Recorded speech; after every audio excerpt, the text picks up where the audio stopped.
Bueno, buenos días a todos y gracias por venir. Gracias en particular a Ignacio Paloma, que ha venido, es el hijo de Félix y su mujer. Esta mesa redonda es precisamente el motivo del foro, es decir, el foro Félix Marcialay, el primer foro Félix Marcialay, surge para hacer esta mesa redonda, surge para que nos reunamos para hablar de Marcialay.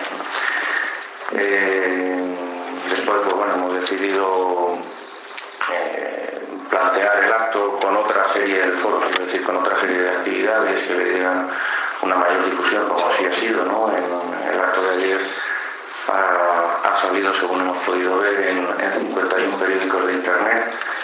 Los 51 periódicos han nombrado a Félix Marcialay. Y bueno, ha salido en el Marca Digital, lleva anunciándose 3 o 4 días este acto. Esta mañana ha salido en el Marca, en el periódico, quiero decir, lleva anunciándose desde el domingo, que también se ha vuelto a anunciar, no solo hablando del acto de ayer con Valdano y demás, en todo momento, aunque la presentación de hoy del Marca a mí me ha defraudado un poco, porque la foto aparece nada más que Valdano, y quiero decir que el acto y lo importante de ayer no era Valdano, sino, desde luego, mucho más Gustavo Bueno, pero en cualquier caso la conjunción de los dos, ¿no? Lo que sí que está muy claro y aparece varias veces en la nota de prensa es que se convocó a Valdano con el nombre de Félix Marcialay. Y bueno, yo ayer en la presentación dije algo que hoy voy a repetir, porque es obligado, ¿no? Es obligado.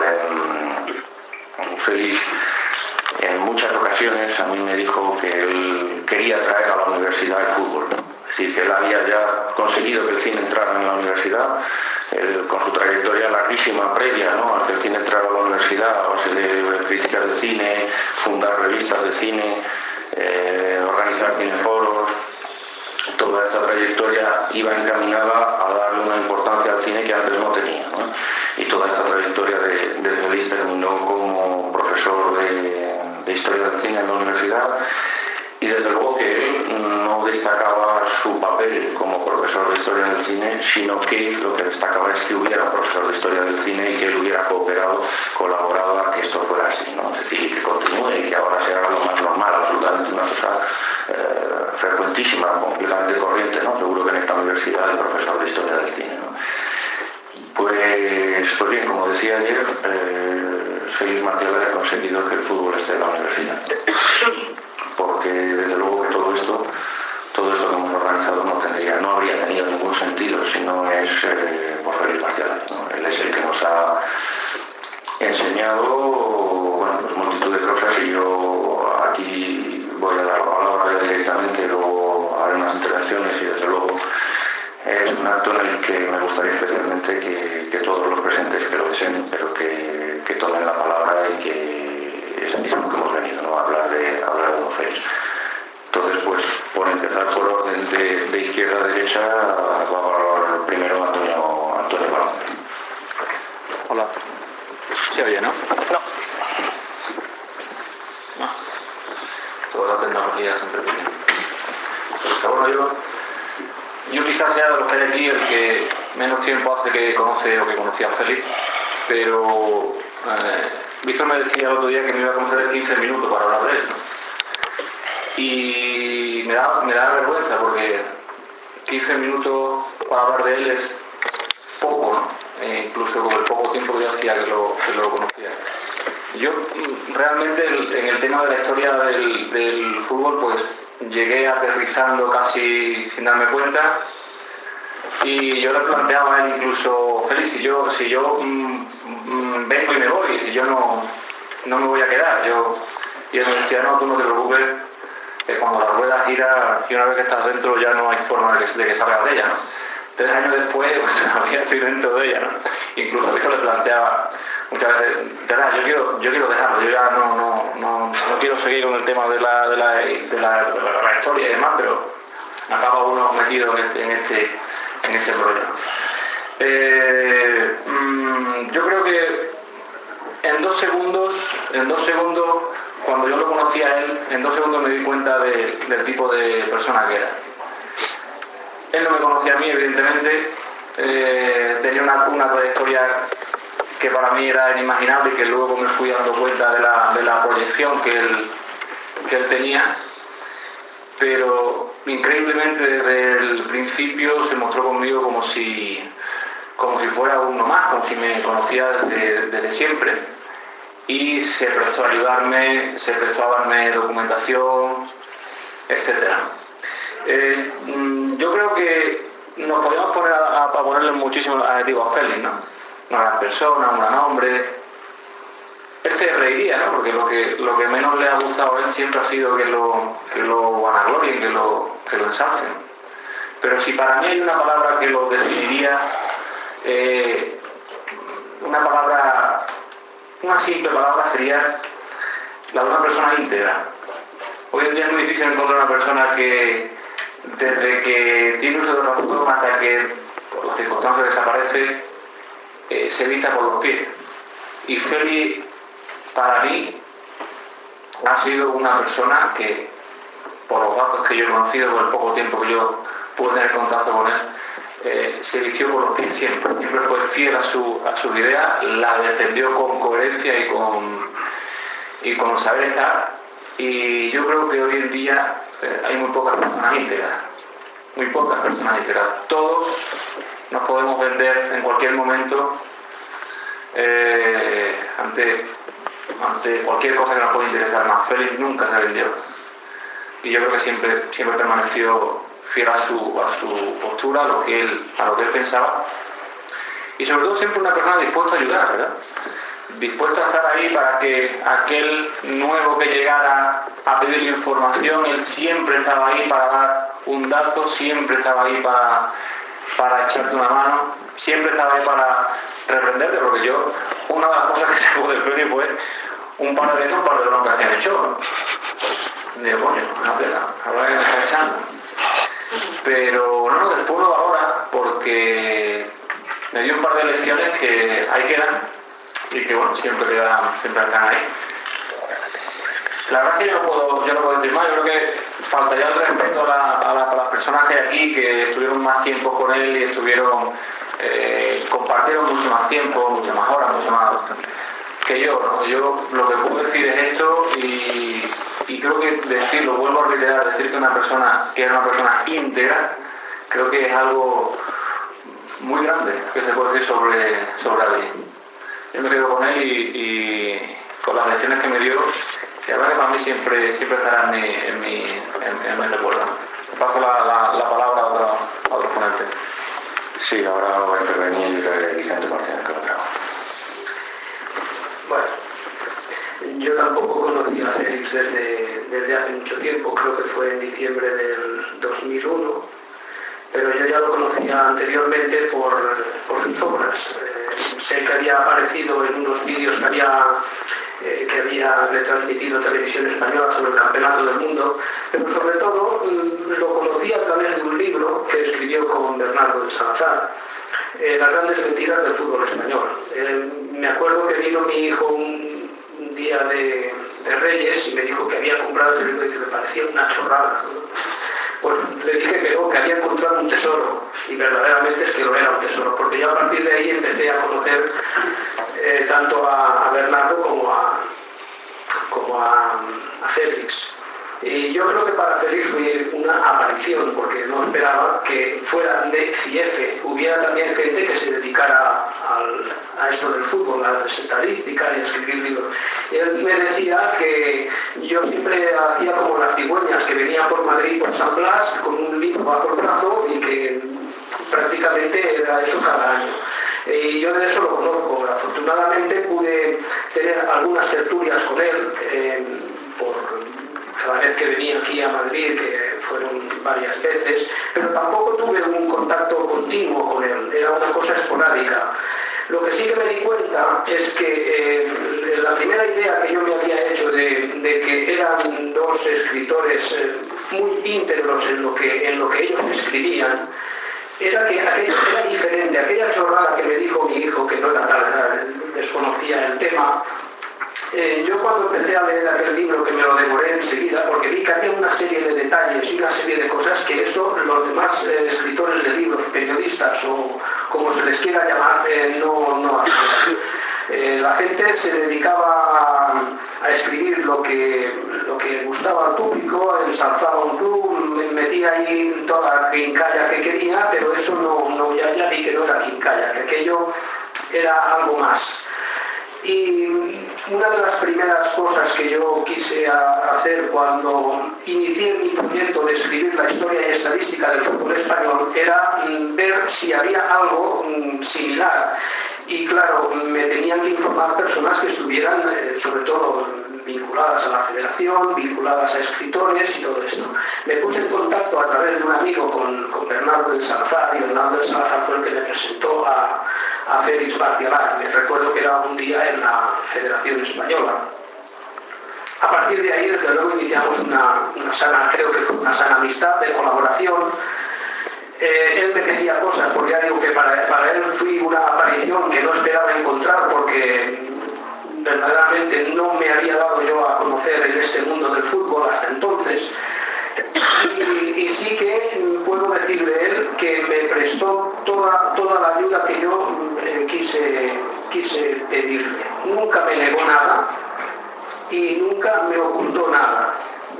Si algún dato necesitaba, me lo facilitaba, y yo con él también hice lo mismo. Naturalmente, siempre que quería algún dato, pues iba a buscarlo rápidamente, un libro, cualquier cosa que no lo encontraba por aquí.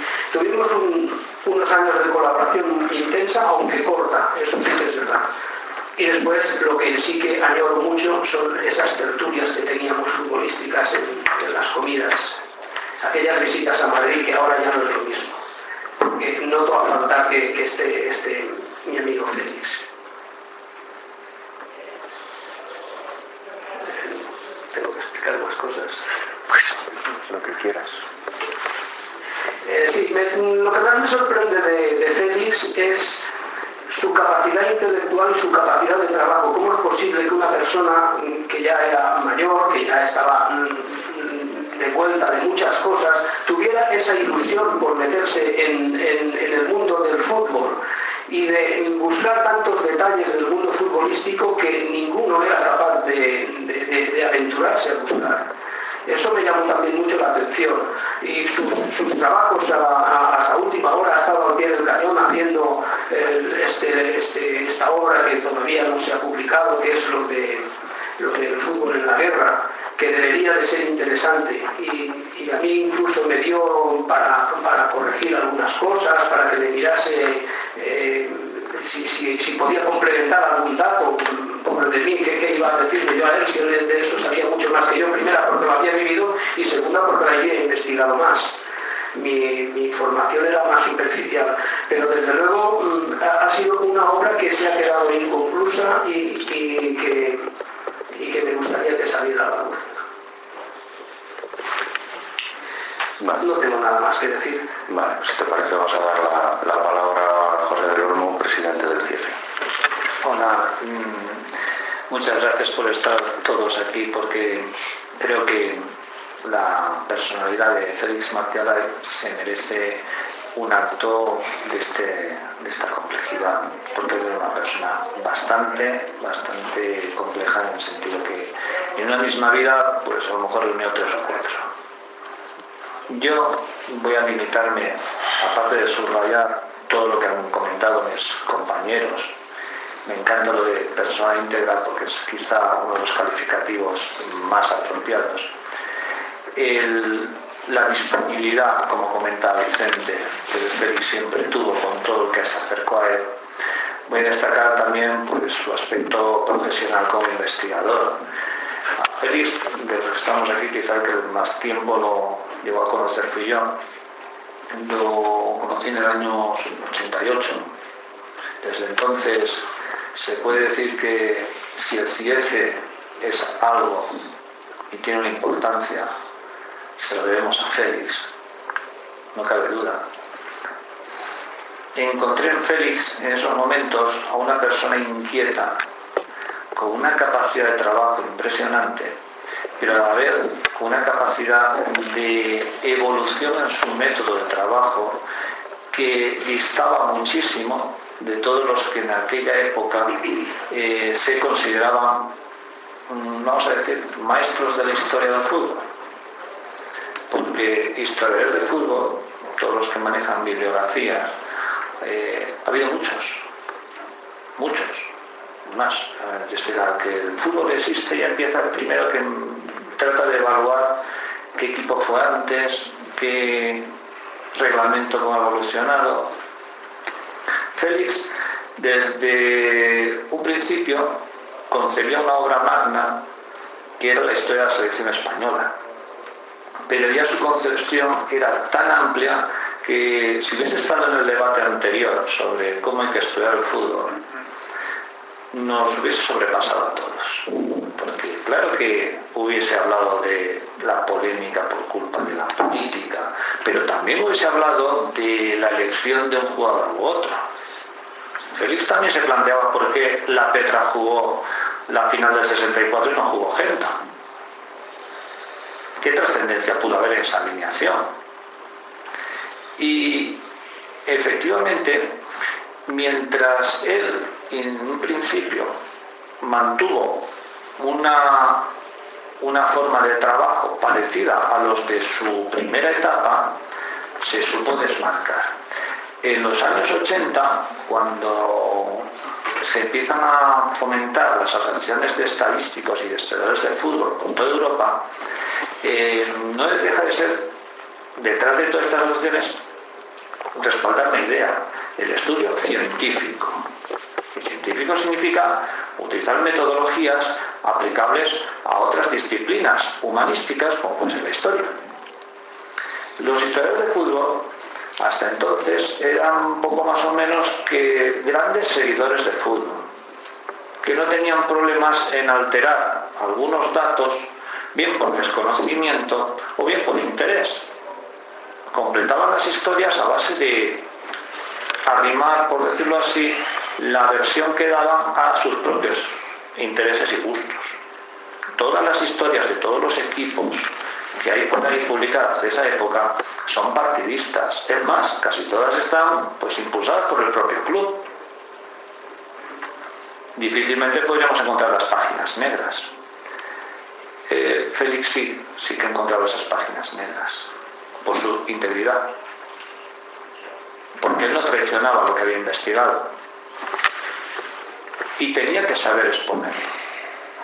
Gracias a su mentalidad tan abierta, empezó a modificar sus fichas, empezó a modificar su propia redacción de los textos, evolucionó de ser un historiador de redacción, de texto, de literatura, capaz de, por ejemplo, explicar la evolución de un partido de fútbol con estilo, me acuerdo de una final de Copa del Atlético de Madrid contra el Athletic de Bilbao, los 2 goles de Hugo Sánchez, hablando de la proyección de los lebreles atléticos, para resaltar la velocidad de esos jugadores, capaces de sorprender a la defensa rival a la contra. Y cuando comentaba un partido, hacía literatura. Esa evolución de Félix de ensalzar, digamos, aspecto humanístico del fútbol fue dando terreno también al aspecto estadístico, aunque precisamente en el famoso, en el libro que tú comentas, el de las grandes mentiras, nos habla del minuto 91, ¿cómo le llamas exactamente? 93, sí, ¿no? El 91 fatídico. Fatídico para los estadísticos, ¿no? Un martirio. Sí, porque a ver cómo colocamos un gol fuera del tiempo reglamentario. No se puede desde el punto de vista por definición, no puede haber gol, pero hay muchos, además muchos. Y Félix, pues en un tono de humor, que eso nunca le faltó, pues daba sus pequeños, vamos a decir, comentarios sobre el que se creía historiador a base de contar palotes.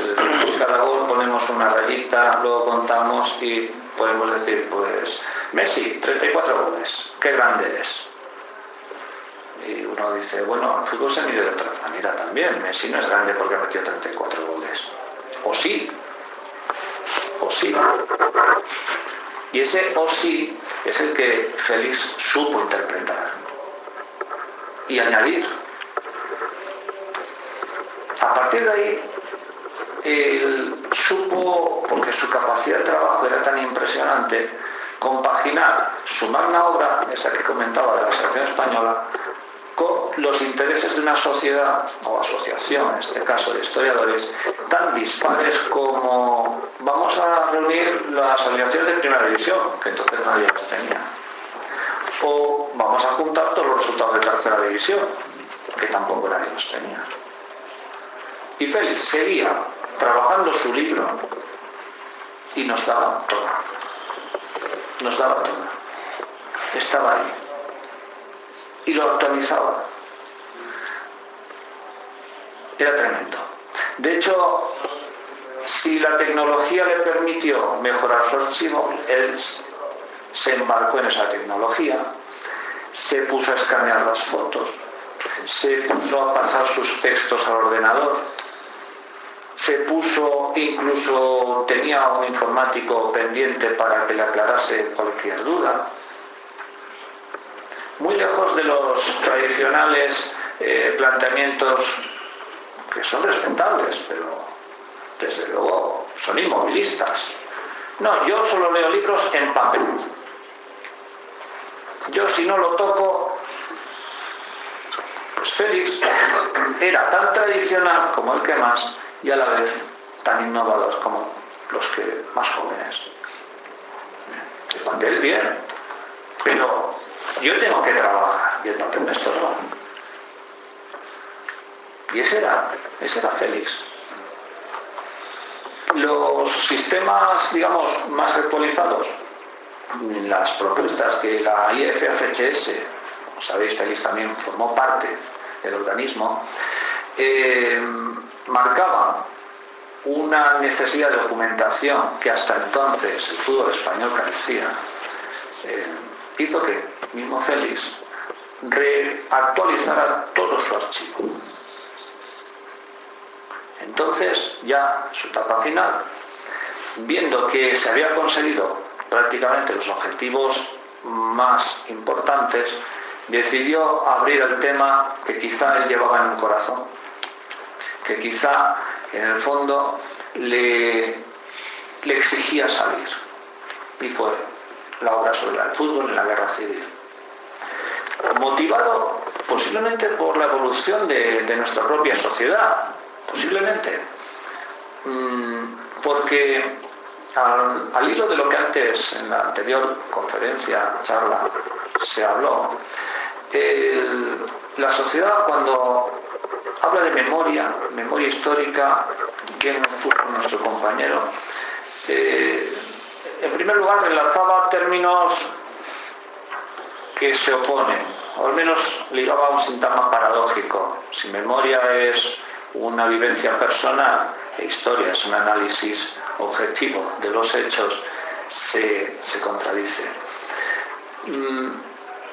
Félix reclama la revisión del fútbol durante la guerra y se embarca en una empresa que sobrepasa la dimensión de lo comprensible, porque en líneas generales es un capítulo que posiblemente la obra magna de Vicente sea el libro que más había escrito sobre la guerra, que son unas cuantas páginas. Porque los demás libros posiblemente hacían referencia a la guerra con un párrafo, una línea, o se la saltaban.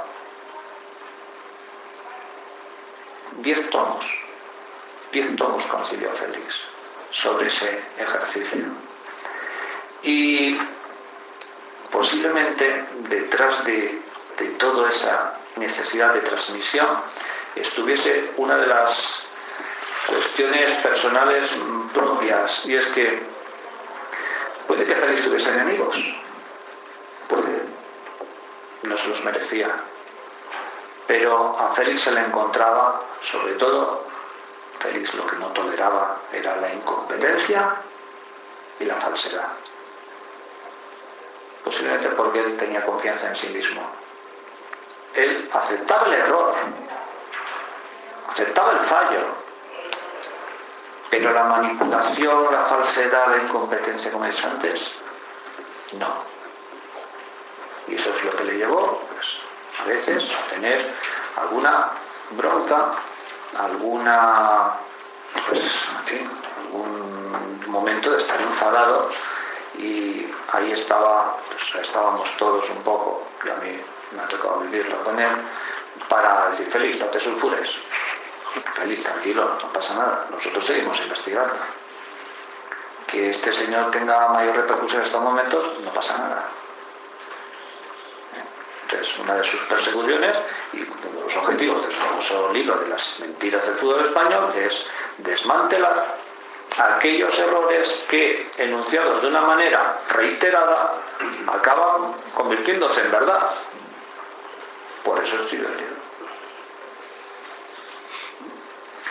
En fin, cerrando mi intervención, insisto, respaldo, reitero y subrayo, y si puedo aumento esa valoración de íntegro, de darlo todo, y además añado que como investigador, insuperable.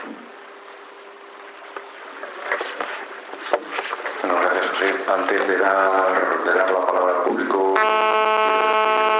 par de cosas nada más.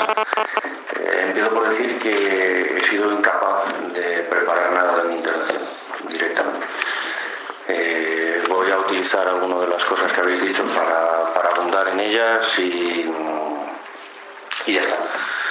Porque para mí la figura de Félix lo he conocido en todos los aspectos, ¿no? Es decir, que no puedo añadir ni una sola palabra a lo que acaba de decir José del Olmo, que ha explicado muy bien cuál es la figura de Montiel como historiador del fútbol español. Si acaso añadir una sola cosa, que es precisamente lo que decíamos antes en el debate que hemos tenido sobre si un historiador del fútbol puede mantenerse al margen de la política, ¿no? Es decir, si en definitiva, si la política es un elemento esencial del fútbol y por lo tanto alguien que analiza el fútbol historiográficamente puede mantenerse al margen del asunto, ¿no? De la política. Has citado los 10 tomos del fútbol en la guerra. Salvo mejor opinión vuestra, yo creo que los libros que se titulan El fútbol durante la guerra, lo único que está equivocado es el título. O sea, verdaderamente creo que es la historia de la guerra a través del fútbol. Es decir, es la historia de Félix de la guerra a través del fútbol, porque cuando me digo a mí, yo al principio no entendía nada, ¿no? Cuando me contaba, no, pues es que estoy leyendo pues un montón de libros de historia, de historia política, ¿no? De historia militar de la guerra. Historia política y historia militar. Y yo decía, bueno, pero al principio yo no entendía nada, pero claro, cuando me dio el primer tomo, dije, es que no entiendo todo. Claro, es que no puedes explicar el fútbol durante la guerra sin explicar la guerra. Y no puedes explicar la guerra sin explicar la política, que es la que está en la base del conflicto, ¿no? Y por lo tanto, lo que decía, ¿no? Si estuviera Félix nos habría explicado muy bien, habría resuelto el debate, ¿no? Que había si sobre política o no. Creo que la mejor manera de explicarlo es echarte encima los 10 tomos, ¿no? Echarte encima los 10 tomos donde está ahí, que no se puede absolutamente separar, hasta el punto esto de que es una historia de la guerra, una historia de España durante 3 años a través del fútbol, ¿no? Y me vienen a la cabeza, pues qué sé yo, otros trabajos, pues de, por ejemplo, muy diferentes, ¿no? Que intentan estudiar, por ejemplo, el Estado español a través de la ingeniería, ¿no? Que hay un español, nieto de Gustavo Bueno, precisamente, que está haciendo la tesis sobre esto, ¿no? Historia de España a través de la ingeniería, ¿no? Esto es lo que hacía Félix, ¿no? Bueno, yo ya digo, he ido anotando aquí una serie de cosas. He puesto aquí que me enseñó a amar el conocimiento y, como estaba diciendo antes, ¿no? A ponerlo todo en duda. Es decir, él era con mucha diferencia el que más sabía de fútbol en España y estaba absolutamente dispuesto a que cualquier mindundi, dicho en palabras suyas, le demostrara que tenía un error. Estaba absolutamente dispuesto, no pondría jamás el menor empeño a que cualquier Mindundi le dijera: oye, don Félix, oiga, don Félix, que en este punto usted está equivocado. Eso no lo hace Arango, en definitiva, ¿no? Yo hay una cosa que tú dices, yo creo que lo primero que haría Félix si estuviera aquí es echarme una bronca escandalosa. No, eso desde luego. Pero por el simple hecho de usar, por el simple hecho de usar su nombre, ¿no? Pues nos hemos esperado ahora. No, ya hemos podido, ¿verdad? No nos deja. Pero lo que hace muy atractivo su libro, todo su libro, es la capacidad que tiene de hacer literatura a través de datos históricos relacionados con el nuevo, algo que realmente puede ser tan digamos, cerrado, ¿no? a la numerología. Si me permites la precisión, no hacer literatura, sino tener buen estilo al escribir de todo. Pero ¿qué es lo que le da, digamos, lo que diferencia claramente su libro? No, desde luego, cuando le concedieron la medalla de oro a la Federación Española de Fútbol, yo escribí un artículo que lo titulé El Tucídides del fútbol español, ¿no? El Tucídides, en este sentido, lo digo recuperando lo que estás diciendo, a Tucídides se le estudia se le estudia en historia y se le estudia en literatura, precisamente por lo que dices del buen estilo, ¿no? Es decir, los discursos de Pericles, por ejemplo, pues son una obra de arte literaria, aparte de un documento historiográfico, ¿no? Yo tuve el honor de dos de mis libros, o como queráis llamarlo, algunos lo llaman panfletos, sobre todo los sevillistas lo llaman. No voy a entrar en el tema tuve el honor de contar con dos prólogos de él, ¿no? Y yo creo que lo mejor que tienen sus libros son los prólogos. Estoy de acuerdo. Sin ninguna duda, ¿no? Y bueno, uno de ellos también es tuyo, ¿verdad? Lo asumo. Pero yo creo que él tenía en su foro interno, él tenía un único objetivo, ¿no? Es darle relevancia, darle el lugar que se merecía la historia del fútbol español, por encima de su figura. Él no quería ningún protagonismo en ningún momento. Sí, no, yo es lo que he dicho antes en la presentación hablando de la historia del cine, ¿no? Que él no estaba orgulloso de haber sido el primer profesor de historia del cine, él estaba orgulloso de que hubiera un profesor de historia del cine. Fíjate, al hilo de eso lo he... Claro, ese es el asunto, ¿no? Fijaros en esto, que él siempre decía que la historia del fútbol era como una partida de póker, que tú tenías un trío y después te venía alguien le decía tenía un full, bueno, pues ya ha ganado él. Ciertamente yo recuerdo que cuando me metí en esto del fútbol, y de esto ya hace bastantes años, siempre leía que durante la Guerra Civil no había habido competiciones deportivas y ahí se cargaban 3 años de historia del fútbol. Cuando yo publiqué mi segundo libro, al final, que es lo que decías, que había dedicado, me parece que es un capítulo a la Guerra Civil, que serán unas 12 o 14 páginas, me parecía que tenía una escalera de color, y después ha venido el señor Félix y se me ha soltado ahí 10 tomos, y dices, bueno. Pero sí tenía un defecto, Félix, debo decirlo abiertamente, sí tenía un grandísimo defecto, que nunca dejaba pagar la comida. Me lo acabas de quitar. Iba a empezar por ahí. Era absolutamente imposible. Yo recuerdo de haber ido a comer con él una vez y decirle al camarero nada más empezar a decir que estaba bien. Y dice, no, ya está pagado. Empezame a comer todavía. ¿Me permites un momento, Víctor, sobre ese particular? Sí, por favor. Yo, cuando fuese a hablar, iba a empezar pues diciendo un comentario sobre ti. Había dicho, lo primero que haría Félix sería echarme la bronca. Y yo diría, no. Lo primero que habría hecho Félix es buscar un restaurante, a ver si se pagaba él y luego iríamos a comer. Eso sería lo primero. Porque yo le conozco hace 20 y tantos años, le conocí, y jamás conseguí pagar un café. Jamás. No, por eso. La guerra perdida, eso era la guerra perdida. Yo le dije, voy a Madrid a verte si me prometes que me dejas pagar. Sin problema, tú pagas. Yo venía convencido de que iba a pagar, pero Sí, si me permitís que trascienda un poco lo que parece anécdota, estáis hablando de la generosidad de Félix, ¿no? De la generosidad de Félix que se ve en un café, en pagar un café, en pagar una comida, y se ve en compartir su conocimiento con nosotros, ¿no? Es decir, con todos los que estamos aquí. Es decir, que esa es la generosidad que se ve en todos esos pero puntos, no, pero no con allegados, sino con... No, por supuesto, quiero decir que llega nuevo, que no conoce nada, en mi caso. Sí, con tus limitaciones. Y en mi caso también, increíble, exactamente así. Yo le puse mi proyecto y no tuve ninguna duda en decir lo que necesites.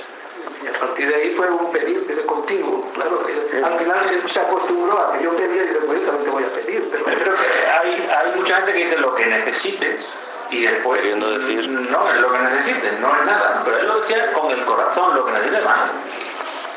Sí, bueno, quiero decir que yo aquí podría contar sin parar, ¿no? Pues es como que yo lo conocí con 15 años, como quien dice, sin saber leer y escribir, ¿no? Y Félix me ha enseñado a leer y escribir, entre otras cosas, ¿no? Pero bueno, mira, el viernes pasado, no, la semana pasada, cuando estuvimos en Huelva, presentaron a un señor que yo no conocía de nada y que había estado escribiendo un libro y me dijo, dice, yo hablé con Félix, lo llamé y me dijo, dice, lo que quieras te lo doy.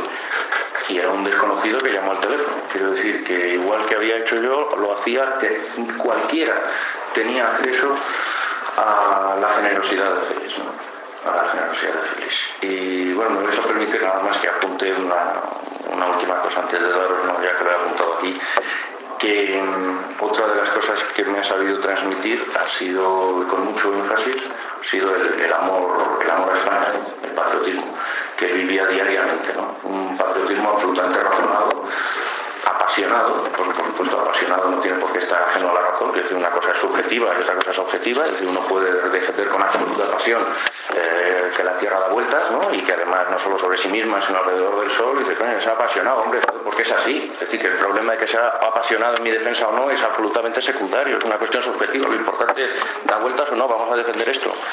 Y Félix defendía diariamente un patriotismo español absolutamente razonado y apasionado. Y esto lo he aprendido de él, para mí es muy importante, ¿no? Sin ninguna duda. Y bueno, yo voy a dar la palabra a quien quiera intervenir, con mucho gusto.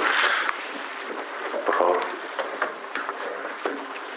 Espera, Javier, tú te tienes que marchar a hablar primero y así estamos seguros de que no te vas sin hablar. No, decía, si no sabes hablar, no hables. Ya lo habéis dicho vosotros y no puedo aportar nada nuevo, o sea que no voy a entreteneros. Siempre tan humilde, Javier, siempre tan humilde. No, de verdad. Yo por mantener un poco la línea literaria, si a Félix lo tuviese que colocar en las etapas culturales de la humanidad, para mí era un hombre del Renacimiento. Un hombre del Renacimiento.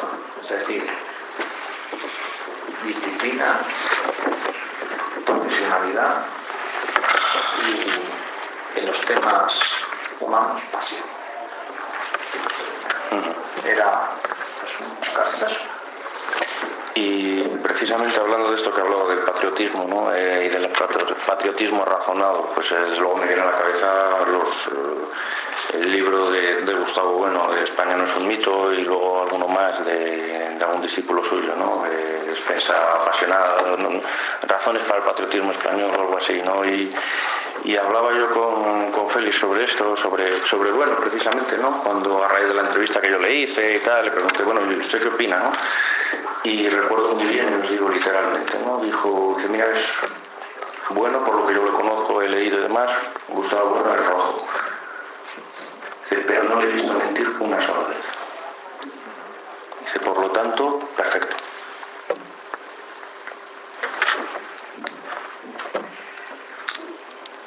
Seguro, bueno, Ramón. Bueno, yo lo conocí a Félix poco después de que lo conociera José, por la sencilla razón de que él lo conoció y a poco tiempo me puso en contacto con él, ¿no? A mí Félix me sorprendió mucho, porque yo también era un chaval entonces, tendría yo 18 años o 18, 20 años. Y me sorprendió mucho porque me resultó ser un señor de las películas, un caballero español, que iba con sombrero, que iba perfectamente trajeado a todos los sitios, que te llevaba a cafeterías de las que no iba un chaval normal, y me llamó mucho la atención eso. Pero luego me llamó mucho la atención lo que habéis hablado todos, ¿no? Directamente te cogía como bajo su capazo, y tú ya pues formabas parte de todos. Yo recuerdo que la segunda vez que estoy con él, termino en Alberto Bosch y me voy con un montón de bolsas del Corte Inglés, llevando unos papeles que iban a tirar a la basura y que luego resulta que son la maravilla de las maravillas del mi archivo. Y luego, pues, empiezas a tratar con él y te das cuenta, pues, de lo que habéis comentado, ¿no? Lo que decías de las 3 o 4 vidas, ¿no? Yo, por circunstancias personales y profesionales mías, pues llevo alejado del mundillo histórico del fútbol una serie de años, ¿no?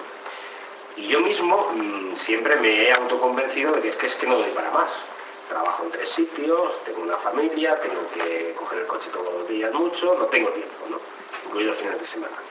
Pero yo luego lo pienso y digo, que yo no tengo tiempo. Digo, bueno, ¿y Félix qué hacía? Porque claro, no solamente tenía tiempo de ser un caballero español, ir a comer o a tomar café, es que tenía efectivamente 5 vidas en una. Y le daba tiempo. Y digo, entonces uno es muy torpe o algo falla, ¿no? Porque es así, ¿no? Félix luego lo que tenía era, pues, tenía esos prontos, ese carácter y esas formas, ¿no? Que en el final del tiempo, pues me llevó a tener algún pequeño, no encontronazo, porque realmente no llegamos a tenerlo porque fue un encontronazo, digamos, intermedio, con algo intermedio, ¿no? Pero sí es verdad que yo sé y estoy seguro que a pesar de todo, Félix tenía el suficiente corazón como para decir, bueno, esto son cosas del momento y ya está, ¿no? Y la verdad es que no sabría qué más decir sobre el mismo particular, ¿no? Porque era una persona que como iba a decir en un principio, ¿no? Siendo un cuerpo pequeño, porque solo le hubiera faltado medir 1,90 y ser un armario de 3 puertas, porque él lo acaparaba todo, siendo una persona, pues, pequeñita, ¿no? Entonces, realmente, no sé, vamos, no era él lo envolvía. En una reunión de 6, Félix era Félix y los demás alrededor. Era prácticamente, ahí venían los apóstoles casi, ¿no? Y entonces, pues, bueno, pues... Sí. Pues yo creo que tenía la capacidad, porque pues yo no lo sé, pero supongo que alguien le habría llegado y le habría pedido documentación, por ejemplo, y como suele haber, ¿no? Llega alguien, te pide documentación y ya no te vuelve a ver. Pues él tenía la capacidad de perdonarle, o de perdonarse, o de perdonar a todos, pero él seguía con su misma actitud hacia el nuevo que llegaba. Es decir, muchas personas podían resabiarse, ¿no? Decían, es que cada vez que doy cualquier cosa me trampean y no lo vuelvo a ver, ¿no? A eso no le importaba. No le importaba. Cualquier persona nueva que llegaba, independientemente de lo que hubiera pasado, él estaba ahí. Él estaba ahí. Y eso es lo que lo dignifica todavía más y lo que lo hace más íntegro. Que yo vuelvo a repetir, que hoy en día las personas íntegras se cuentan con la mano, con los dedos de la mano. Y él era uno de ellos, seguro. Y luego la capacidad de trabajo increíble que tenía, porque estamos hablando de una persona que con una edad ya bastante avanzada seguía con una capacidad de trabajo y con un ánimo que yo muchas veces lo pienso, digo, yo a lo mejor me encuentro con mucha edad y digo, yo ya qué estoy haciendo, estoy perdiendo el tiempo, si cualquier día no me levanto, ¿no? Y él no, o sea, él tenía una capacidad, a pesar de que muchas veces decía que es que esto lo tengo que hacer antes de que cierre el ojillo, como me decía a mí, era la forma de decirlo, cierre el ojillo, pero bueno, él seguía, como diciendo, bueno, yo tengo la edad que tengo, pero, y si vivo 200 años, ¿qué pasa? Tendré que aprovecharlos, ¿no? Pero fíjate hasta qué punto que no nos enteramos el problema que realmente tenía, ¿verdad? Hasta sus últimos días. Fue capaz, ¿no? A sus amigos íntimos. Sí, por su ritmo de trabajo es que no se vio alterado en nada. Sí, él continuó trabajando El resto de los mortales, con nuestra debilidad, pues evidentemente lo que tendemos es a comentarlo, ¿no? Oye, que tengo este problema, él no. Él antepuso el resto de eso. Yo un mes antes de que él falleciera, le había estado buscando en Barcelona un libro. Me dijo, búscame este libro, y no sabía absolutamente nada, y yo incluso ese mes pensaba que estaba de vacaciones en Benidorm. Me llamaste tú, me lo dijiste y demás. Yo no sabía absolutamente nada. Y por lo que decías, búscame este libro que me interesa, porque yo estuve buscando por Barcelona un libro que me interesó y se lo envié. Sí, Javier. Yo iba todos los jueves a verle yo trabajaba con él allí, después de despedirme para las vacaciones y estaba pues tan enérgico como siempre, vamos, con una vida impresionante, lo que siempre había sido, con su humor, con todo. Sí, no, el buen humor. A mí cuando me lo dijo Víctor, que me llamó, no me podía creer, era imposible. Y es eso, es que hasta el último día, una vitalidad, una lucidez, no te lo podías creer. Y un ejemplo de la forma de vida, ¿no? Yo muchas veces lo ponía de ejemplo a amigos y tal, yo siempre decía igual. Digo, se puede ser mayor de muchas maneras. Digo, yo tengo un amigo que tiene más de 80 años, te vas a comer con él y se pide una cerveza. Como digo, o sea, él hacía una vida que teniendo la edad que tenía, podía tener 50 años, 60 años. Sí.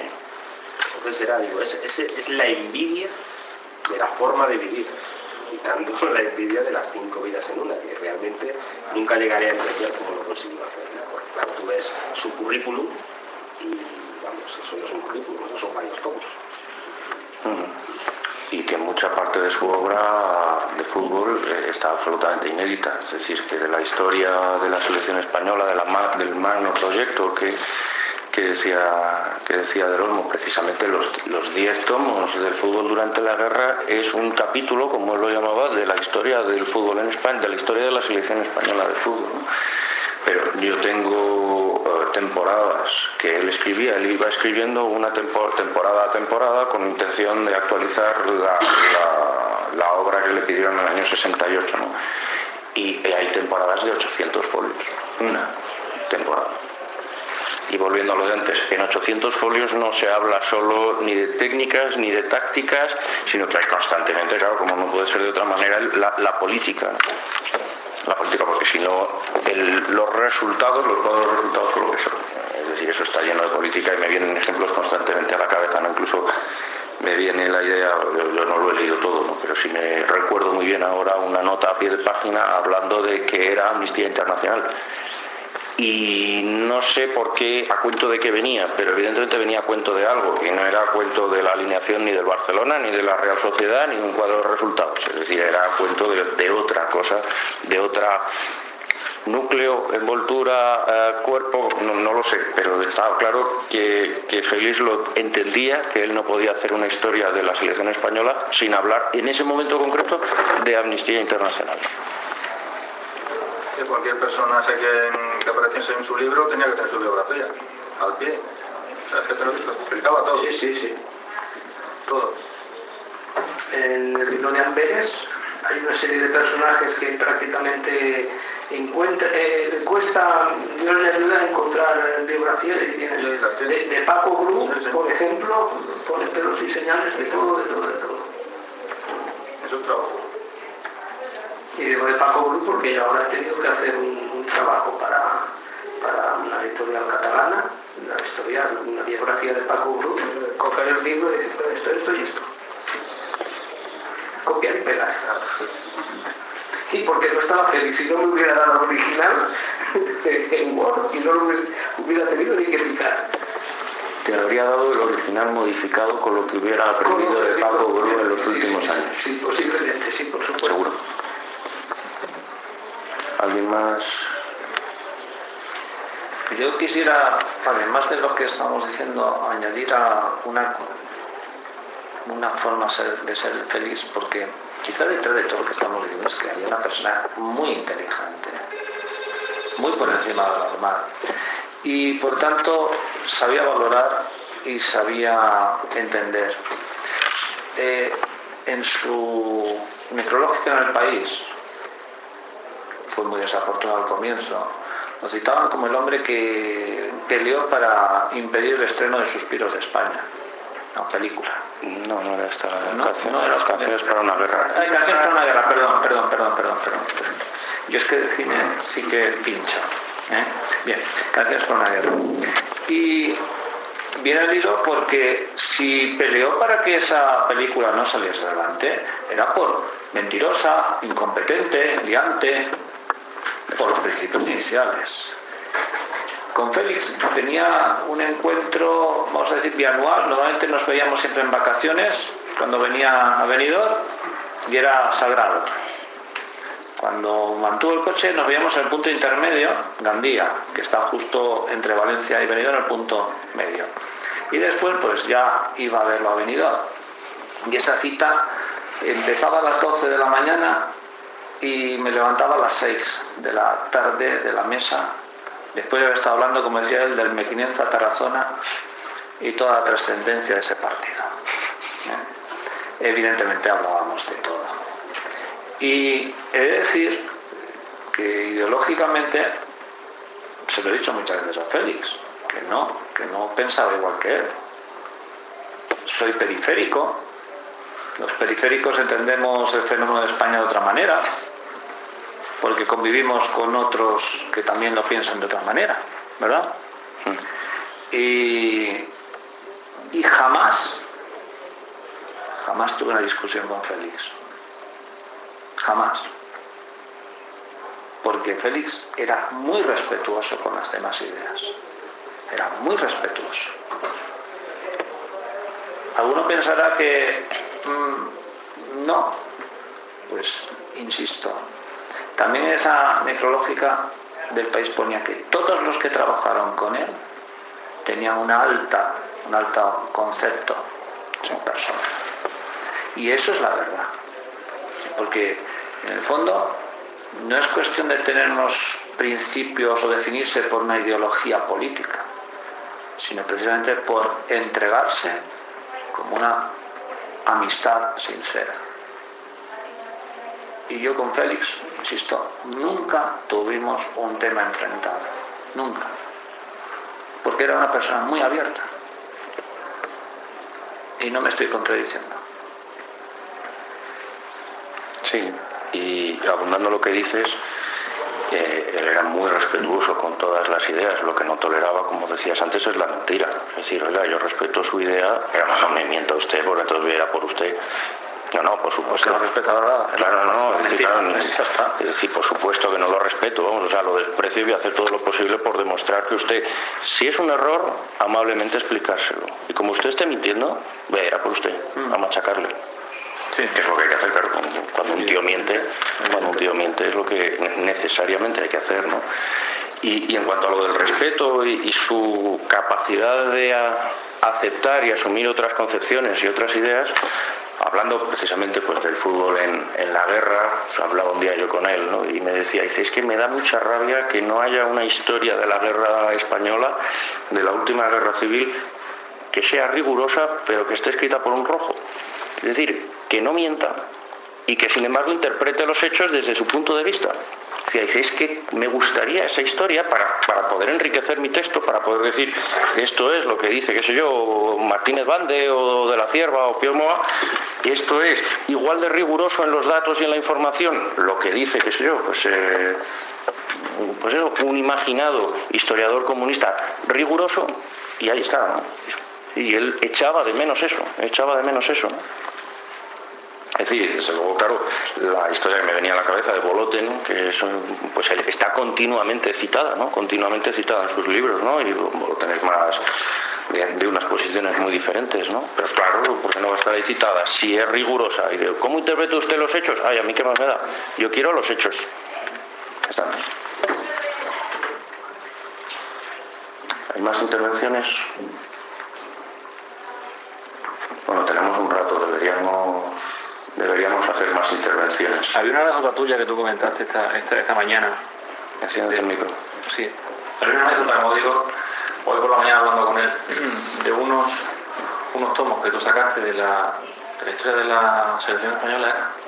Sí. Dos tomos rojos. Sí. Que tú me dices que no estaban publicados. Y te pregunté, oye, ¿por qué no está publicado esto? No sé si lo puedes comentar o que se comenta en petit comité, ¿no? No. Que ahí lo veis, perdón.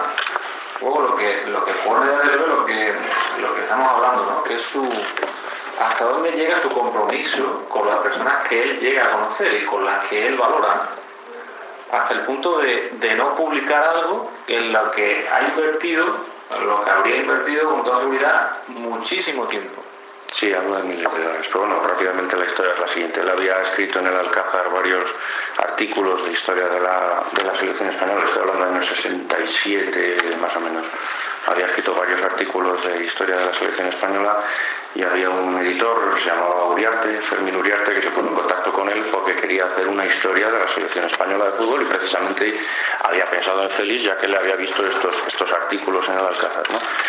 Y Félix la escribió, son 2 tomos que los veíamos ayer y que tendrán 1500 páginas, una cosa así, no menos, 1300, una cosa de este tipo.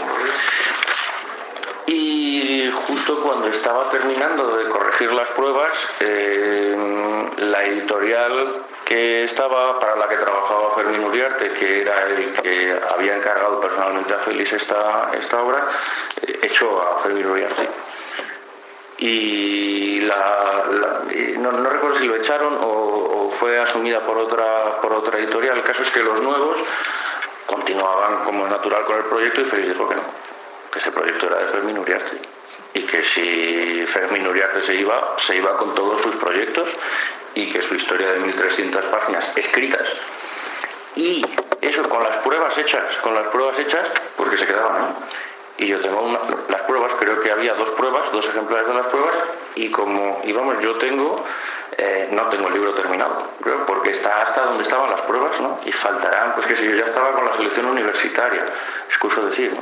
Que quiero decir que ya estaba, y hablo del año 68, que hoy, no, bueno, iba a decir, hoy a ver quién encuentra datos de la selección universitaria, cualquiera, claro, gracias a Félix, claro, pero hace bien poco que se pueden encontrar datos de la selección universitaria. Este libro estaba ya en el año 68 y precisamente esta es la historia que él tenía interés por actualizar en 2 sentidos. Lo primero, por ir revisando todo lo que ya estaba escrito, es decir, él tenía todas las páginas en archivadores y iba intercalando fotocopias, notas y demás con la intención de reescribir todo eso alguna vez y luego iba actualizándolo progresivamente, que son estas temporadas que decía antes de años enteros de 800 páginas, 400 páginas. Ves uno de esos de 350 para una temporada y dices, joder, qué poco interesante, ¿no? 350 nada más. Y ese es el asunto, ¿no? Y esos libros quedaron inéditos, por supuesto, porque Félix Matealay le había dado la palabra a Fermín Uriarte.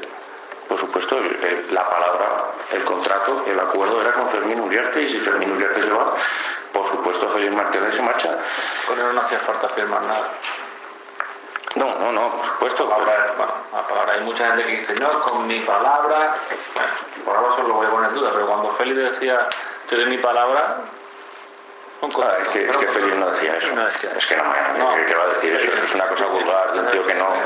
Cuando un tío te dice eso, tienes que tener mucho cuidado con él, ¿no? O sea, Félix jamás dijo esa cosa. O sea, ¿cómo te imaginas a Félix diciendo te doy mi palabra? No, ni de coña, vamos, no. Oye, hay muchas maneras con el gesto, quiero decir. Te decía y ya está. Te decía y lo hacía. El Félix no tenía ni tanto siquiera interés para recuperar el dinero que podían pagarle por la venta de sus libros. No, en absoluto. Quiero decir que porque estos libros había comentado, por ejemplo, del libro este de Las Grandes Mentiras, dice, yo de eso no he visto ni un duro. Dice, eso se lo han quedado los editores y eso. Y en cuanto a los otros libros, todavía estoy esperando que me liquiden, no sé, Domingos de Gloria o algunos de estos libros. Tenía por ahí editados y los tenía a la venta. Por supuesto, estos de los que estoy hablando, de estos 2 tomos, quiero decir, de 1300 páginas, como encargo que eran encargo pagado. Eran encargo pagado a la entrega del libro. Y por supuesto el libro se quedó, todo el trabajo hecho, no se cobró nada. Sí, ¿qué más da? Félix, ¿qué más le daba eso? O sea, él no necesitaba decir te doy mi palabra para que su palabra estuviera por delante de cualquier cantidad de dinero que se estuviera barajando en ese momento.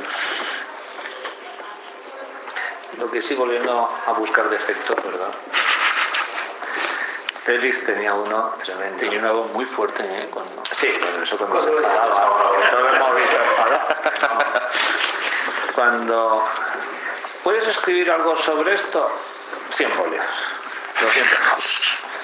No, era unas cuantas líneas, 200 folios. El libro del 75 aniversario de la Federación Española de Fútbol. Un librito, para ver si hacemos un librito, fue Gerardo González, el que le llamó, en el 75 aniversario, a ver si sacamos algo. Un tomo, ¿cuántas páginas? tomo de 350, 400 páginas en un mes de agosto. A mí me gusta tomarlo como referencia para marcar el Félix que reúne todo lo que tenía hasta entonces, el trabajo, digamos, siguiendo metodología antigua, con lo que luego, pues por desgracia no acabo de publicar, que es su trabajo con la metodología más actual. El antes y el después, porque Félix cambió mucho. Y aún así, en aquel momento, en el 88, Félix fue capaz de sacar un tomo donde resumía. Es más, yo estuve utilizando ese tomo en parte pues, como referente para poder ordenar todo mi archivo, pues porque entonces, como pasaba la mayoría, veíamos que todos los datos que habíamos tomado de los otros historiadores, pues como mínimo dejarlos en cuarentena y después comprobar que eran falsos. Félix, en cambio, sirvió para eso. Mi punto de inicio para también rehacer todo mi trabajo, que entonces era ínfimo comparado con lo que Félix iba a aportar. Y hablando de la capacidad de trabajo que hablabais todos antes, ¿no? Este tomo de 350 400 páginas, insisto, lo hizo en un mes. Lo hizo en un mes porque el proyecto inicial es que había mucha gente, muchísimos tíos que sabían muchísimo, que lo iban a hacer entre todos, ¿no? Que claro, con toda esa gente que sabe tanto, a ver qué sitio tenía Félix, ¿no? Entonces poco a poco se iban cayendo todos esos sabios, ¿no? Y la conclusión es que al final, por supuesto, lo de sabios es irónico, es decir, se caía porque no sabían qué hacer, a ver qué van a saber ellos, evidentemente, ¿no? Eran tíos muy prestigiosos y la manera única de mantener su prestigio era no hablar, claro, porque en el momento en el que se pusieran a escribir iba a quedar todo patente, ¿no? Entonces se iban cayendo uno detrás de otro hasta que al final a Félix le dicen el 15 de agosto que en vez de la mitad del libro tiene que hacerlo entero y que lo tiene que tener para el 31. Y solo pone el texto, pone las fotos, pone prácticamente la maquetación. Pues claro, él no iba a medias. No, desde luego que no. Desde luego que no. Y bueno, yo creo que todos los que estamos aquí lo conocíamos, ¿no? Y yo creo que estaréis más o menos de acuerdo. Todos no, yo no he tenido esa suerte. Pero bueno, me acercáis un poco a su figura. Bueno, pero tú lo has conocido a través de sus publicaciones. Oye, es importante. Pero no he tenido la suerte de conocerlo personalmente. Bien, conoces al Martelá historiador, ¿no? Es decir, que independientemente de esta figura más humana que estamos aquí contando, la profesional, es decir, que fuera como fuera su persona, su figura humana, los textos están ahí, ¿no? Es decir, que los textos no cambia que fuera amable o no lo fuera, es decir, ahí están los textos, ¿no? Para echárselos encima a quien haga falta, ¿no? Y claro, es decir, ese es el asunto, ¿no? Tú lo conocías por los textos, ¿no? Sí. ¿Tú qué conocías de él? Pues tengo algunos libros de él, Las grandes mentiras del fútbol español, de Amberes, sé que alguno más tengo 3 o 4. Aquellos domingos de gloria. Sí, ese también, editó Marca. Sí, Editó Marca, sí. Que acompañan las firmas de otros jugadores que no escribieron en la línea. Chávez y algunos de estos. Sí. Todo sobre la selección española, todo sobre todas las selecciones españolas, también unos cuantos. Sí, además vienes desde, permíteme que lo diga, desde Pontevedra exclusivamente para este acto, ¿no? Para participar, por aquí. Muy agradecido. Yo en este caso, para poner colofón a mi actuación, me gustaría decir una frase que le dijo Pelé al Papa no hace mucho. Muchas gracias por haberme dado la oportunidad de conocerte.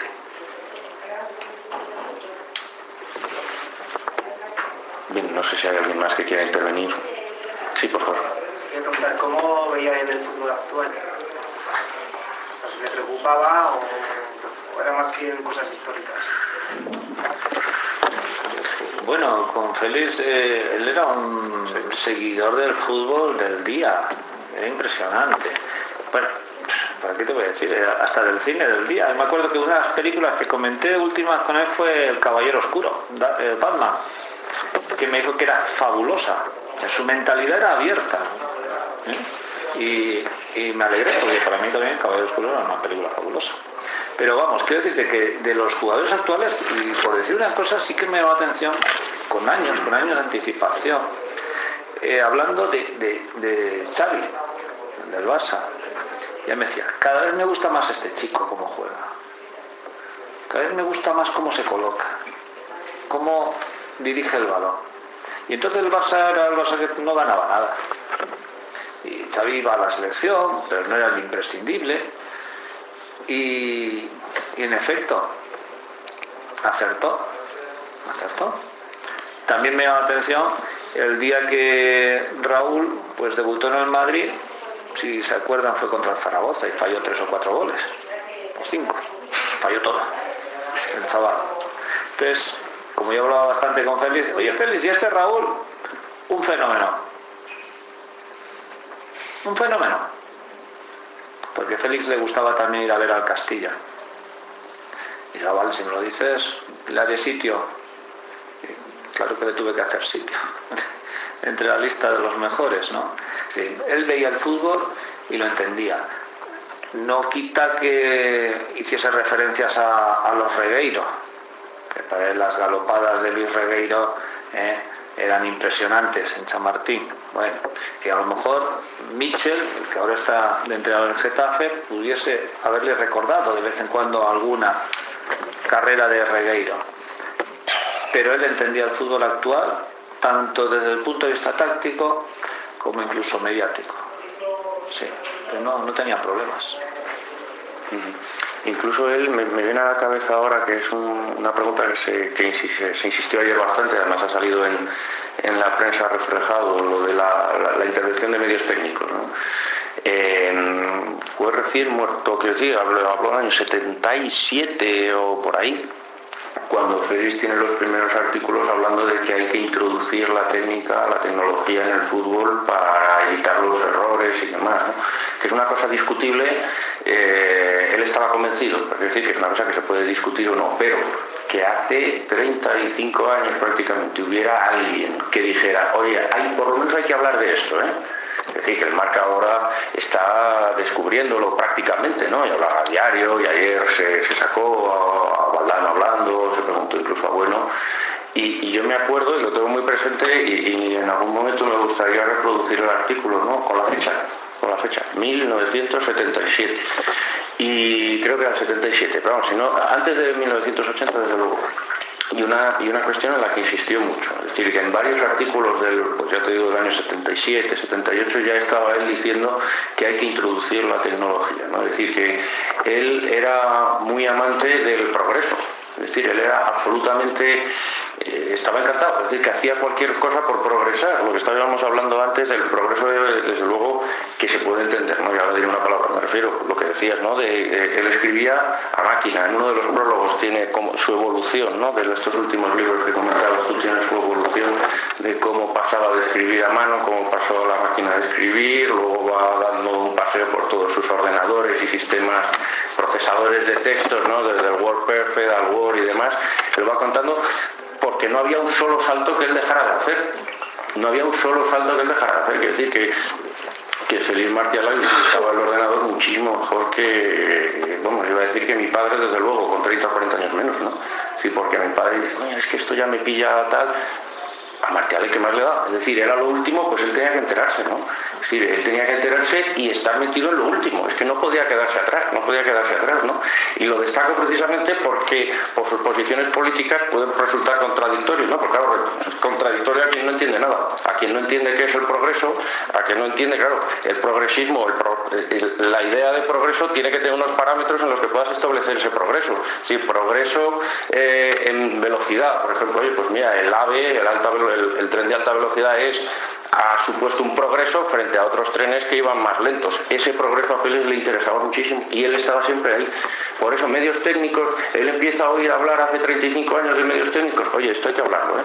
O sea, ¿por qué el fútbol va a mantenerse al margen de este progreso, ¿no? Y ya digo que independientemente de que se pueda discutir o no, hace 35 años el que sacó el debate fue Félix Martial, ¿no? Yo ahora mismo me acabo de acordar de una cosa la quería comentar. En el momento que Iker Casillas coge la Copa del Mundo, recuerdo que en ese momento me vino a la memoria Félix. Me vino a la memoria con una gran pena, con la gran alegría que tenía. La persona que se ha dedicado toda su vida a la selección española y que no llega al momento de ver cómo España es campeón del mundo. Esa persona que tenía todos los vídeos de los partidos de la selección desde hace infinidad de años, que había escrito más que nadie, que le había faltado jugar en la selección española, es lo que le faltó. Y que no llegara a ese momento culmen que fue ver a España coger la Copa del Mundo. Me vino a la cabeza en ese momento, me he acordado ahora. Te lo comentaba yo ayer precisamente, ¿no? Sí, es una cosa que hemos hablado mucho, evidentemente. Y era alguien que conocía, de acuerdo con las fotos, que decía que para conocer la historia de la selección tenías que conocer a todos los jugadores, que aunque hubiese jugado un partido sabías el tío quién era la foto, de quién era. Y lo malo no, que pusiera que pusieras. Y lo malo no es que conocía al jugador, es que encima sabía que era el hijo del pescadero. Sí, te contaba todo. Era impresionante. Sí, por supuesto. No, el conocimiento era enciclopédico, y eso no hay ninguna duda, ¿no? Y no solo de caras de futbolistas, sí, que junto a la cara del futbolista que era el hijo del pescadero y tal, pues estaba la foto del político que en ese momento y tal, ¿no? Y que lo manejaba igual, que precisamente es esa vinculación la que le da mucho a sus obras, ¿no? Lo que estaba yo diciendo antes de hacer una historia de la guerra a partir del fútbol, ¿no? Ahí está, encima de la mesa, ¿no? Esperemos que se publiquen cuanto antes, pues en algún momento, y verlo ahí, ¿no? Es decir, cómo se puede hacer historia de España a través del fútbol. Desde luego que se puede, claro. Desde luego que se puede, porque no podía haber un Madrid-Barça en el año 38. Claro, pues si no conoces la historia de España, no hay manera de explicar eso. ¿Por qué un club se llama Real Sociedad y no Hostia? Si no es por la política, ya me dirá por qué. Claro, evidentemente es que ahí es donde hay que entrar, ¿no? Y ese es el asunto, ¿no? Pues uno de los últimos adelantos que quería incorporar era que por lo visto su nieto estaba en Estados Unidos y le había hablado de un escáner que era como un lápiz y que se pasaba por ahí y lo escaneaba todo. Sobre el lo que texto, estuvimos ¿no? indagando con ese asunto. Sí, claro, es que si había un adelanto técnico que supusiera un progreso sobre su manera de trabajar en lo que quería, y si no ha llegado a España, ¿qué más da? Lo importamos. No, yo recuerdo que el primer pendrive que yo vi lo llevaba él. Sí, claro. Yo no tuve pendrive antes de que lo tuviera él. Por supuesto. Faltaría más. Quiero decir que eso era un progreso. Le interesaba. Él decía en broma, soy muy progresista, pero lo decía en broma sabiendo muy bien lo que decía, ¿no? Evidentemente, irónicamente, es que no os enteráis vosotros de lo que es el progresismo. O sea, ¿qué tipo de progreso tenéis en la cabeza? ¿Qué idea de progreso tenéis en la cabeza cuando pensáis que el aborto es un progreso, por ejemplo? Que la discusión va por otro lado, o sea, no es una cuestión de progreso o no, es otra discusión completamente distinta. Que el progreso es el pendrive, que el otro estará bien o mal, es una discusión completamente distinta, no tiene nada que ver con el progreso. Es el asunto, ¿no? Y el tema de que los clubes sean sociedades anónimas, que cada vez se puede más dinero, etc., ¿le interesaba o cómo lo veía él? Claro, no, es que si era historiador, ten en cuenta que su faceta de historiador lo que permitía era ordenar los datos que iba recibiendo, por tanto, claro que le interesaba y sencillamente veía las opciones. Me acuerdo que precisamente comienza las sociedades anónimas, hablando con él, llegábamos a una clara conclusión: ¿cómo iba a influir en el fútbol? Y dijimos, está claro, un club no va a necesitar historia para llegar arriba, y pronto veremos equipos desconocidos pues peleando por los altos puestos. Villarreal, el Villarreal, la sociedad anónima, o el Depor, que llegó a estar en Super Depor, pues digamos bastante por encima de lo que la ciudad era capaz de dar. Y eso es lo que el investigador, el historiador, no puede decir, pues me parece que va a ser justo, o no sabéis, como decía Víctor, lo del aborto, ¿no? El progresismo. Es una decisión ética, o moral o religiosa. Cuestionable. Si un Estado lo aprueba, el historiador tendrá que poner que se aprobó. Luego, como persona, puede estar de acuerdo o no. Pues los de las sociedades anónimas, lo mismo. También fue el que me abrió también la pista que justo en la asamblea última del año 36, vamos, en mayo del 36 los clubs estaban ya proponiendo la realización de las sociedades anónimas, la conversión de sociedades anónimas, no deportivas exactamente, pero ya en esa época, y que el estallido de la guerra civil impidió tratar de llevarlo a cabo. El fútbol profesional español antes de la guerra pasó por unas etapas muy interesantes, y Félix pues lo sabía. El ejemplo que podemos poner parecido al de Villarreal antes de la guerra pues fue el Betis, que no era un equipo capitalizado. Gracias a una inversión se hace una plantilla competitiva y gana la liga. Entonces eso fue lo que le permitía además tener una visión mucho más profunda del acontecimiento. Si alguien se aprueba las sociedades anónimas, muy bien. Quizá uno de los puntos donde, a lo mejor, comentando con Félix, y es un artículo que tengo ahí medio hecho y que acabaré publicando en los cuadernos, era el concepto de cantera, porque sí que Félix también tenía una idea de cantera a través de la evolución de la historia del fútbol, y se quedó en que no ha visto la nueva cantera. Si Messi es canterano del Barcelona, ¿por qué? Esa cantera no existía antes, ese tipo de cantera. Y en eso, pues, primero estábamos en uno de los muchos temas que hemos tocado, pero lo que tú puedes entender como cambios en el fútbol, a Félix le interesaban como historiador, como investigador, como analítico, y además no se sorprendía, y al contrario, los entendía y era capaz de prever las influencias que podía haber.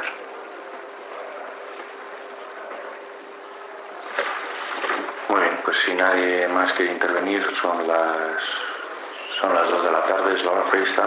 Sí, claro, por favor. Dar las gracias por este foro. Vosotros sois hombres, digamos, del fútbol, pero a través de estas cosas que habéis ido diciendo, habéis cuadrado como era mi padre en toda su faceta. Mi padre lo que era un apasionado de la vida. En fútbol, imaginaos en la época, mi padre murió con 83, casi 4, conoce a mi madre, se hacen novios, un domingo con el Atleti, otro domingo al Madrid, un domingo al Atleti, al señor en aquella época, pues un domingo al Atleti, un domingo al Madrid. Y eso lo mezclaba con qué, con su profesión de militar. Que era, yo creo que una cosa que en su vida le ha marcado, el sentido del honor, de la palabra, de la disciplina.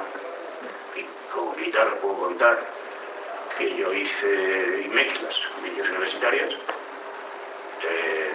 como alférez. Esperé 2 años entre acabar la academia de infantería, eran ingenieros de infantería. Y entonces esperé 2 años para tener algo de antigüedad y que me tocase cerca de Madrid. Y le dije, papá, voy a pedir ya hacer las prácticas, en fin, de teniente coronel. Las hice y lo primera intervención inmediata se voy a número 6. De 6 meses de prácticas de 4 maniobras. Es así, o sea, era íntegro, que yo te voy a decir que tú, tenía cuartel la ley de Lucente, para que hagáis una idea. Reiterados que muchísimas gracias y que, hombre, es muy bonito para un hijo ver que hay personas que se acuerdan de su padre y que lo estiman. Gracias. Muchas gracias a vosotros por haber venido y por habernos permitido organizar este acto que para nosotros era muy importante. Sabéis a ciencia cierta lo importante que ha sido para todos nosotros, para mí, tu padre, y no podíamos menos que organizar esto, ¿no? Y desde luego es el primer foro Félix Marcial. Quiere decir que desde luego el año que viene habrá un segundo foro Félix Marcial. Y con toda seguridad después habrá un tercero. Es decir, esto no termina aquí.